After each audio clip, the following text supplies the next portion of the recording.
Russia में SCO की बैठक में हिस्सा लेने जाने से पहले ही रक्षा मंत्री राजनाथ सिंह ने साफ कर दिया था कि वो चीनी रक्षा मंत्री से किसी तरह का कोई संवाद स्थापित नहीं करेंगे। मॉस्को में शंघाई कोऑपरेशन ऑर्गेनाइजेशन में जब आज राजनाथ सिंह ने हिस्सा लिया तो एक एक कर दुश्मनों की जमकर बखिया उधेड़ी, फिर चाहे वो चीन हो या फिर पाकिस्तान। चीन की तरफ से लगातार सीमा पर तेज होती गतिविधियों पर हमला बोलते हुए रक्षा मंत्री ने कहा कि क्षेत्रीय स्थिरता शांति के लिए आक्रामक तेवर को खत्म करना जरूरी है, जो चीन छोड़ ही नहीं रहा, बातचीत का नाटक भी कर रहा है और लगातार आक्रामक रुख भी अख्तियार किए हुए है। रक्षा मंत्री ने आगे कहा, एक दूसरे के प्रति विश्वास, गैर आक्रामकता और संवेदनशीलता का माहौल एससीओ क्षेत्र की शांति, स्थिरता और सुरक्षा के लिए अहम है।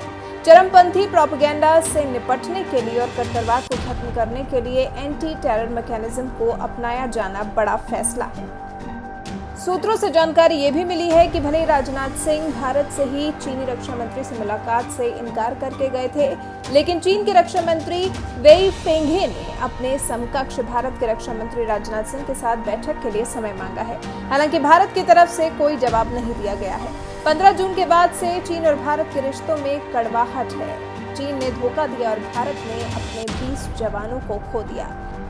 सिंह ने साफ कहा कि हमें संस्थागत क्षमता चाहिए ताकि पारंपरिक और गैर पारंपरिक खतरों, आतंकवाद, नशीले पदार्थों की तस्करी और राष्ट्रों के बीच होने वाले अपराधों से निपटा जा सके।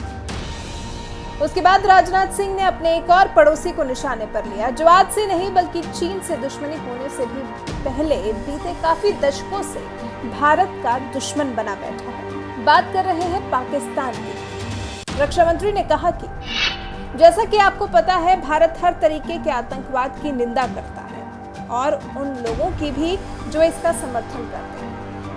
पाकिस्तान के अंतर्राष्ट्रीय मंच पर अपनी मिट्टी में आतंकवाद पनपने से रोकने में असफल होने के लिए काफी किरकिरी हुई है। इतनी की एफएटीएफ की ग्रे लिस्ट में पाकिस्तान है और अगर अक्टूबर तक हाल ऐसा ही रहा तो वह एफएटीएफ की ब्लैक लिस्ट में भी आ सकता है। इसके बाद रक्षा मंत्री ने अफगानिस्तान की बात की। अफगानिस्तान की हालत पर चिंता व्यक्त की, कहा कि अफगान नेतृत्व वाली और अफगान नियंत्रित शांति प्रक्रिया की दिशा में भारत अफगानिस्तान के लोगों और सरकार का समर्थन करता रहेगा।